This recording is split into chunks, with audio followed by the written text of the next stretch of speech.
This is CBN NewsWatch. Happy Thanksgiving, everyone, and welcome to this special edition of CBN NewsWatch. I'm Wendy Griffith. So what's Thanksgiving without a turkey? While some prefer frozen fare, local farmers are seeing an uptick in demand for all-natural turkeys. Medical reporter Lori Johnson explains. We have, a number of older folks who come and buy from us, and they say, this tastes like the chicken that Grandma used to make, and it tastes like, it reminds me of the bacon we had when I was little. Turkeys are for sale here just once a year. Part of that is because of the Wilsons' approach. It took about 11 months to raise this year's class of 350 broad-breasted white turkeys. That compares to just a few months for commercially raised birds. These turkeys have a great life soaking up all this fresh air and sunshine. They eat grass, clover, all kinds of bugs. And their food supply is always plentiful because this big pen is moved to a different location every day. The Wilsons like to refer to these as pasture-raised turkeys, not free-range. They say the term free-range is misleading because according to the USDA, producers only need to provide access to outside, which means cooped-up turkeys can merely be given a tiny door they never even go through. Because of this label confusion and growing concern over much of the food industry, consumers are turning to locally produced food in great numbers. Robin Barnard is a loyal customer who sees both the health and flavor benefits. It's very good. It takes a little longer to cook it. I think the meat's more dense, but it's very good. It definitely has a different taste to it, much better flavor. And then, of course, I use the carcass to make the soup, the stock after that. Turkey is one of the healthiest foods around, with benefits that can be enjoyed all year. Those include reduced LDL or bad cholesterol, lean protein, niacin, vitamins B6, B12, and zinc. It can also help with cancer prevention and mood enhancement from high levels of the amino acid tryptophan. Pasture-raised turkeys also have an especially healthy balance of omega-3 and omega-6 fats and are even lower in fat and calories than industrially raised turkeys. The demand for local, natural food is increasing so rapidly, the Wilsons are trying to spread the message and encourage other people to start their own small farm. The Wilsons were city folk just 8 years ago, eating lots of processed food. 4 of the kids had asthma, which the Wilsons say disappeared when they stopped eating food laced with chemicals. In addition to farming, they also learned lots of other people were yearning for a clean diet, too. As we started to raise it for ourselves and then let our friends try, and, it grew very quickly. For a startup business, within about 3 or 4 years, Scott was able to leave his full-time job. That's and support a family of 11. That's almost unheard of in a new business. The kids are now homeschooled, so the family is together. They get lots of exercise and have plenty of responsibility, including nurturing what will be the main course for hundreds of Thanksgiving dinners. Lori Johnson, CBN News. Delicious. Thanks, Lori. Well, coming up, we head to Plymouth Plantation to get the true Thanksgiving story. Stay tuned for that.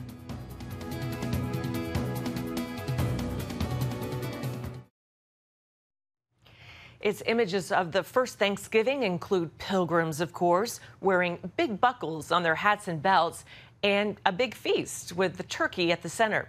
But facts are more fascinating than fiction. Our Paul Strand takes us to Plymouth Plantation for the true Thanksgiving story. The Pilgrims' first days and first feast in America are shrouded in conjecture and folklore, like the most famous object associated with their landing at Plymouth, Massachusetts. Right inside that structure is the famous Plymouth Rock. Now, many folks doubt there actually was a rock, and if there was, that it was exactly there.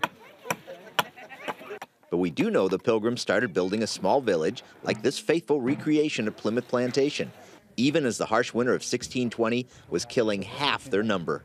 And only had 51 of 102 people left at the end of that season. Leo Martin and his wife Nancy not only run the faith-based Jenny Museum in Plymouth, but also serve as Pilgrim role players. Martin says the survivors of that winter went on to plant crops that grew well enough they knew they wouldn't starve. so it was time for Thanksgiving. They developed enough food to make it through the next winter, and I thought that they ought to thank God for that. For we desired a special manner of rejoicing, the Lord having sustained us for a year and brought in such a goodly harvest. One of the only two pilgrims to write of that first Thanksgiving was Edward Winslow. His words about the preparations brought alive for CBN News by a Plymouth Plantation interpreter. The very first feast that we had in these parts, our governor sent 4 men on fowling, and in just some small hours, them 4 men were able to take enough wild fowl to feed our company for a week. In Plymouth's annual Thanksgiving parade, they envision the giant plump turkeys modern folks imagine the Pilgrims dined upon. Actually, their turkeys were wild, lean, and mean. I find that the turkeys here of New England, they are a bit different than those that lived on the dunghills back home in England, but they are a toothsome bird. Another sure fact, these grateful Englishmen didn't dine alone, because they knew they wouldn't have made it without the Indians, or Setchums as Winslow called them. Not only did the Native Americans have to show them what could grow in this radically different soil, they had to teach these city dwellers from the old world how to hunt and how to fish in this new world. They felt that Massasoit, the chief of the Wampanoag Indians, was so instrumental in their survival that they should invite Massasoit and his immediate family to that celebration, and they did. But Massasoit misunderstood a bit. While we were feasting and making of sports and exercising our arms, amongst us come the great Setchum Massasoit and about 90 of his men. Martin points out that could have wiped out all the Pilgrim supplies, but the chief and his braves brought plenty of food with them. Venison, turkey, fish, vegetables, and together they had enough food for a 3-day celebration where they honored one another and became better friends. Nora Messier, Plymouth Plantation's food expert. Most likely there was fish on the first Thanksgiving table, as we now refer to it. Possibly lobsters. We know that when the natives arrived, they brought with them venison, something not many of us put on our Thanksgiving tables today. We'd put pumpkin pie on our tables. Messier showed CBN News what the Pilgrims would have done instead. One of the things that, of course, most people would say, you can't have Thanksgiving without your pumpkin pie. What I'm going to be doing here is exactly what we know they did frequently in New England. The ancient standing dish is called stewed pompion. Pompion is the period term for the pumpkin. The Pilgrims would dice it and stew it into sort of a mush. Eventually, you're going to add just a splash of vinegar and a little bit of ginger. And supposedly, it's going to taste like stewed apples, something that was definitely not on the first Thanksgiving table. No apples in New England.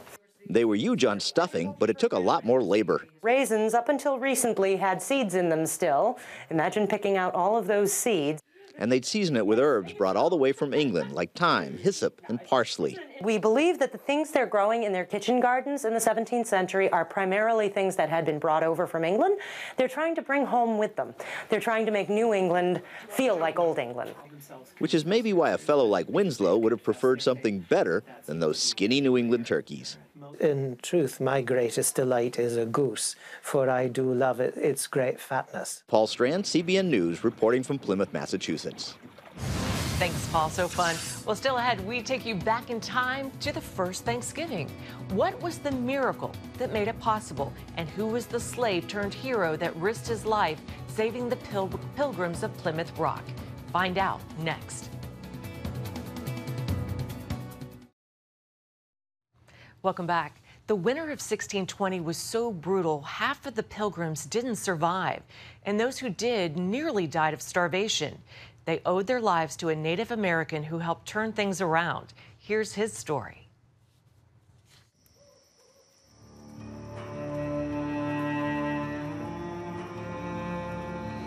Thy help cometh from the Lord, who keepeth Israel. The Lord of Israel shall neither slumber nor sleep. He shall become thy shade upon thy right hand. He shall protect thy incomings and outgoings. In the winter of 1620, the Pilgrims at Plymouth are struggling to survive. The long journey to America has taken a heavy toll on the weary travelers. They were not equipped to deal with the many challenges in the New World, and nearly half perished in the early days of their journey. In the midst of their struggle, they humbled themselves and turned their hearts to God, praying for His mercy and providence to protect them and establish their community. Dear Lord, find us in the wilderness.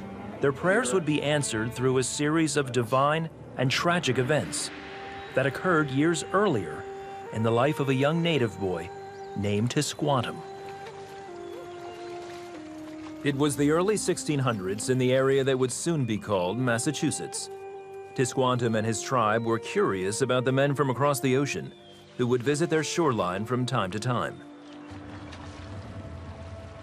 During one of those visits, an English sailor, Thomas Hunt, not satisfied with his income and looking for dishonest gain, came to the region looking for opportunities. Hunt broke trust with the tribes and took Tisquantum and 23 other natives aboard his ship.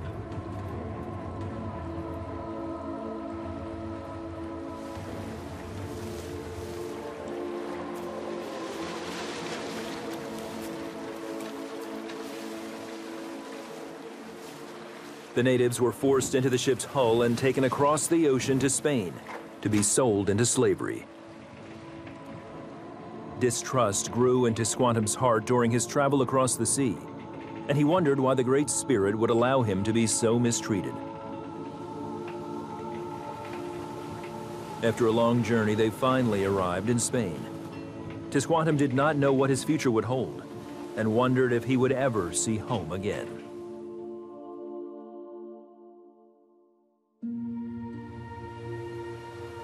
Upon landing in Spain, the slave traders sold several natives.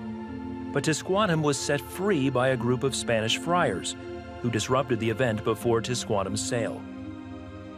The friars took him in, and he lived among them. He learned how to speak Spanish and about their Christian faith, about the one true God of the Bible and his son Jesus. They taught him their self-sustaining lifestyle, planting and harvesting crops. Tisquantum grew to love and trust the monks, and life was good with them. But his desire to return home to his people, his tribe, never left him. He longed for the familiar places, the family and friends from whom he had been so violently taken. He prayed to God that somehow, someday, he would be able to return to his tribe.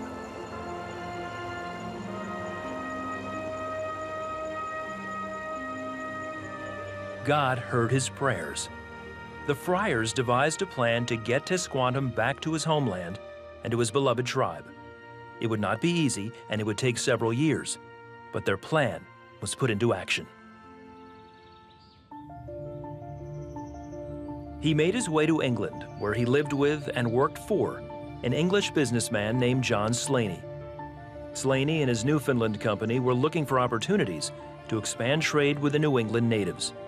Tisquantum had learned how to speak English fluently and would earn his way back to America, working for the company as a translator. Hope sprung up in Tisquantum as he believed he would soon be home with his tribe. He remained in England for a few more years, but Tisquantum's hope never died. He'd been places that few in his tribe could even imagine, and he longed to tell them about all that he'd done and seen.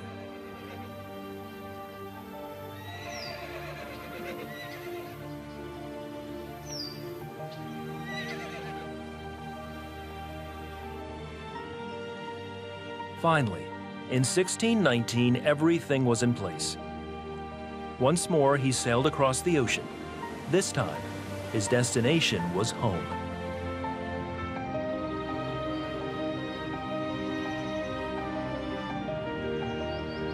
With his feet finally back on familiar soil, Tisquantum ran towards his village, excited to be reunited with his loved ones. His heart was crushed by what he discovered. Plague had ravaged his people only months earlier, and everyone had died. Of his tribe, only Tisquantum remained. Confused and alone, he pondered his existence, his purpose. Why had he endured the years of struggle and false hope in strange lands? Why did he make it all the way home, only to find such devastation? Thoughts of death were not far from him.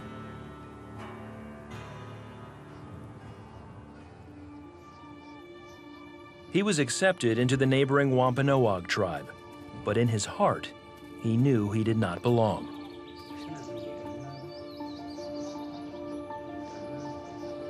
Word came to Tisquantum that a group of European settlers had set up their camp on the very site of his former village.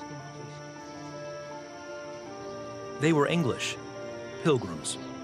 He spoke their language and knew their ways.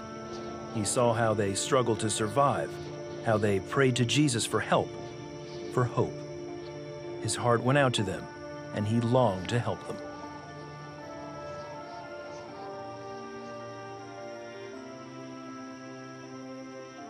With the blessing of the Wampanoag chief, Tisquantum made his presence known. The Pilgrims were filled with fear at the sight of him. So far, relations with the native tribes had not been easy, and tensions were high. As Tisquantum neared the entrance of the village, he raised his voice and spoke in perfect English. My name is Tisquantum, and this is Big Bear. We mean you no harm. The Pilgrims were amazed at the sight and sound of him. They welcomed him in, and he made his home with them.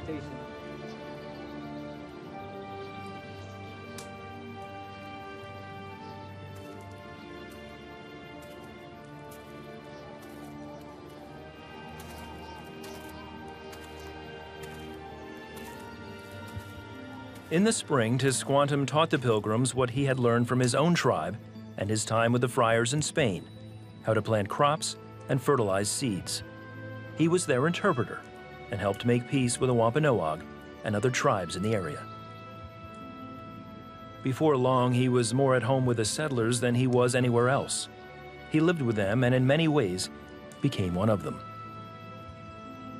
In the fall of 1621, the harvest was abundant. The Pilgrims were thriving. God had answered their fervent prayers through Tisquantum, and in the process, healed his broken heart. In November of that year, the Pilgrim leaders held a great feast, giving thanks to God for providing for their needs. William Bradford, the leader of the Pilgrims, asked Tisquantum to invite the Wampanoag tribe to the Thanksgiving celebration. They came and joined the party for 3 days, and there was peace and joy in the region.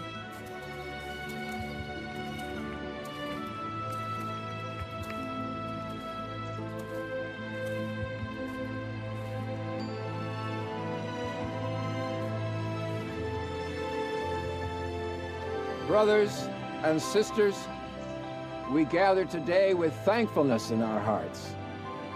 The Lord, in His mercy, has planted us and established us here. We have seen times of adversity and mourning and scarcity, but now the Lord shows us a time of harvest and plenty. And we are thankful for Squanto, who has joined us in our pilgrimage here to worship God freely. His path has not been easy, but the Lord was with him and sustained him and brought him to this place before us. And he has been an answer to our prayers here, that the Lord would provide for us, provide a way by his mighty hand. And the hand of God is with you and has never forsaken you. The psalmist tells us, "Give thanks unto the Lord, for he is good, and his mercy endures forever." And today, with our friends and our families and our neighbors, we will declare this a great day of thanksgiving, and we will celebrate, and we will praise the Lord for his mercy to us and his presence with us. Amen. Without Tisquantum's help, the Pilgrims may not have survived those early brutal years.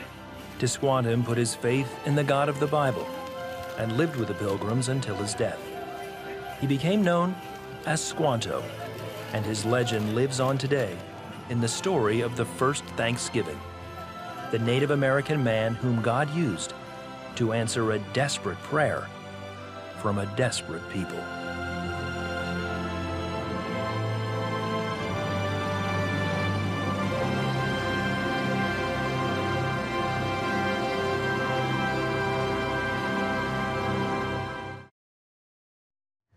That's going to do it for this special Thanksgiving edition of CBN NewsWatch. Remember, you can find more of our news programs on the CBN News Channel anytime or online with cbnnews.com. Also, please tell us what you think about the stories you've seen today by emailing us at newswatch@cbn.com or reach out on Facebook, Twitter, and Instagram. We leave you now with a song to bless you on this Thanksgiving Day. It's called Honey in the Rock by singer Brooke Ligertwood. Happy Thanksgiving and God bless you.